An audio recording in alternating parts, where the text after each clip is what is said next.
రాష్ట్రాల్లో సుమారు 4,72,000 ఎకరాల్లో చెరుకు సాగు చేస్తున్నారు. ప్రస్తుతం వర్షాధారంగా చెరుకు నాటే సమయం ఆసన్నమైంది.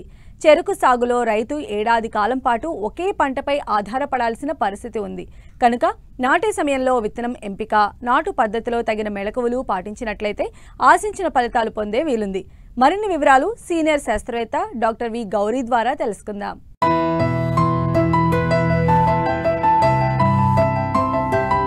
రాష్ట్రాల్లో సాగయ్యే వాణిజ్య పంటల్లో చెరకు ప్రధానమైంది. ఆంధ్రప్రదేశ్లో సుమారు 3,74,000 ఎకరాల్లో సాగవుతూ ఉండగా తెలంగాణలో 1,25,000 ఎకరాల్లో ఈ పంట సాగు విస్తీర్ణం ఉంది. ముఖ్యంగా ఏపీలో ఉత్తర కోస్తా జిల్లాలైనటువంటి శ్రీకాకుళం, విజయనగరం, విశాఖపట్నంలో చెరకు ప్రధాన వాణిజ్య పంట. ఈ జిల్లాల్లో వరి పంట తరువాత చెరకు పంటకు ఒక ప్రత్యేక స్థానం ఉంది. అంతేకాదు బెల్లం తయారీ ఒక కుటీర పరిశ్రమగా ఇక్కడ అభివృద్ధి చెందింది. ఖరీఫ్ లో వర్షాధారంగా ఇక్కడి రైతులు చెరుకును సాగు చేస్తూ ఉంటారు.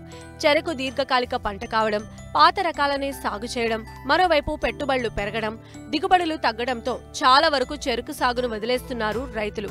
అయితే తక్కువ పెట్టుబడితో అధిక దిగుబడులను ఇచ్చే రకాలను శాస్త్రవేత్తలు రూపొందించారు. కొద్దిపాటి యాజమాన్య పద్ధతులు పాటించి వీటిని సాగు చేస్తే మంచి దిగుబడులను పొందవచ్చని తెలియజేస్తున్నారు విశాఖ జిల్లా కొడెంపూడి కృషి విజ్ఞాన కేంద్రం సీనియర్ శాస్త్రవేత్త doctor V Gauri. June July మాసాల్లో మన విశాఖ మరియు అనకాపల్లి జిల్లాల్లో ఈ చెరుకు వర్షాధారంగా చెరుకు సాగు చేయడం అనేది ఎక్కువ ఏరియాలో మనకి జరుగుతూ ఉంటుంది. మామూలుగా ఉడుపు తోటకి అంటే మొక్క తోటకి ఈ వర్షాధారంగా నాటుకునే తోటకి తేడా ఏంటంటే మనం మామూలుగా జనవరి ఫిబ్రవరి మాసాల్లో మొక్క తోటని నీటి ఆధారంగా నీరు అవైలబిలిటీ ఉన్న ప్రదేశాల్లో మనం ఇరిగేటెడ్ క్రాప్ కింద పెంచుకుంటాము. అలా కాకుండా మనకి ఎక్కువ ఏరియా రెయిన్ ఫెడ్ కిందే మన జిల్లాలో ఉంది కాబట్టి ఈ రెయిన్ ఫెడ్లో ఆగస్టు వరకు కూడా మన రైతాంగం 3 కళ్ళ ముచ్చలను నాటుతూ సాగు చేయడం పరిపాటి. అయితే ముఖ్యంగా ఈ రకాల ఎంపిక తర్వాత మనం విత్తుకునే ముచ్చలను నాటుకునేటప్పుడు కొన్ని చిన్న మెళకువలను, అలాగే ఎరువుల యాజమాన్యం వీటిని మనం సరిగ్గా పాటించినట్లయితే ఈ వర్షాధార చెరుకు సాగులో కూడా మనం ఎక్కువ దిగుబడులను తెచ్చుకోవడానికి అవకాశం ఉంటుంది. మన జిల్లాలో ఎక్కువగా కూడా విశ్వామిత్ర 87A298 అనే రకాన్నే మనం ఎక్కువగా సాగు చేస్తూ ఉన్నాము. ఈ రకము డెవలప్ అయ్యి చాలా ఏళ్ళు అవడం వల్ల మనకి దీనికి చీడపీడలు, ముఖ్యంగా కొరడా తెగులు, కార్సీలో ఈ కొరడా తెగులుకు ఈ రకం లొంగిపోతుంది. తర్వాత మనం ఏంటంటే దానికి దిగుబడినిచ్చే శక్తి కూడా తగ్గిపోయింది కాబట్టి మనం ఈ ఇటీవల విడుదలైనటువంటి కొత్త రకాలను కూడా రైతాంగం సాగు చేసుకుంటే మంచిది.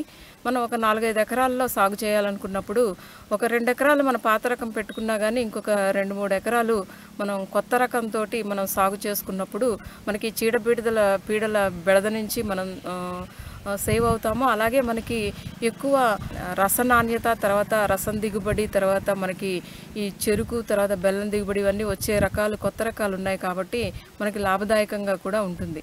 అయితే మన కొత్త రకాలు ఏ ఉన్నాయని చూసుకున్నట్లయితే మనకి ఇటీవల కాలంలో రిలీజ్ అయినటువంటి 2020 సంవత్సరంలో మనకి వశిష్ట 2009A107 మన ప్రాంతానికి చాలా అనువైన రకం, చాలా ప్రాచుర్యంలో ఉన్న రకం ప్రస్తుతము. అలాగే మనకి ఏంటంటే ఈ నవీన అనే రకం కూడా మనకి విడుదల చేయబడింది. అలాగే రేవతి, సింహాద్రి ఈ రకాలన్నీ కూడా మనకి వర్షాధారంగా కూడా మన ప్రాంతానికి అనువైన రకాలు. మనం గత సంవత్సరం కూడా చూసుకున్నట్లయితే చాలా వరకు మేము మా కృషి విజ్ఞాన కేంద్రం కొండెపూడి నుంచి దాదాపు 1,50,000 సీడ్లింగ్స్ అనేవి మనం రైతాంగానికి అందజేయడం జరిగింది. సో అన్నీ కూడా మనకి మంచి దిగుబడులు అవి వచ్చాయి 2009A107 రకంతో. అలాగే మనకి ప్రాంతీయ వ్యవసాయ పరిశోధన స్థానం అనకాపల్లి వారు కూడా ఈ విత్తన ఉత్పత్తి అనేది చెరుకులో చేస్తూ ఉంటారు. కాబట్టి ఈ రైతులు ఏంటంటే కొంచెం కొత్త రకాన్ని తీసుకొని వాళ్ళు కానీ మల్టిప్లై చేసుకొని వేసుకున్నట్లయితే ఈ యొక్క రకాల వల్ల దిగుబడి తగ్గిపోవడం అనేది మనం అధిగమించవచ్చు. ఆ తర్వాత ఏంటంటే వర్షాధారంగా సాగు చేసినప్పుడు మొక్క తోటతో పోల్చినప్పుడు మనం విత్తన మోతాదు అనేది కొంచెం ఎక్కువగా వేసుకోవాలి. మనకి ఎకరానికి దాదాపు 1,60,000 3 కళ్ళ ముచ్చలు పడితే మన ఉడుపులు అంటే ప్లాంటింగ్ ఇరిగేటెడ్ కింద మనకి వర్షాధారంగా సాగు చేసినప్పుడు దాదాపు 20,000 3 కళ్ళ ముచ్చలను మనం వాడవలసి ఉంటుందన్నమాట. అంటే కొంచెం ఎక్కువ విత్తన మోతాదుని మనం వాడాలి.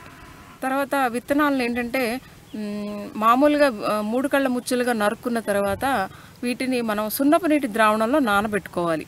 అంటే 1 గంట సేపు కానీ మనం అందులో నానబెట్టుకొని తర్వాత తీసి ఆ ముచ్చెల్ని కానీ విత్తుకున్నట్లయితే, ముఖ్యంగా వర్షాధారంగా ఏంటంటే మనం మంచి వర్షం పడినప్పుడు సాళ్ళు తీసుకొని మంచి పదును మీద మనం ఉడుపు ఊడవడం అనేది జరుగుతుంది.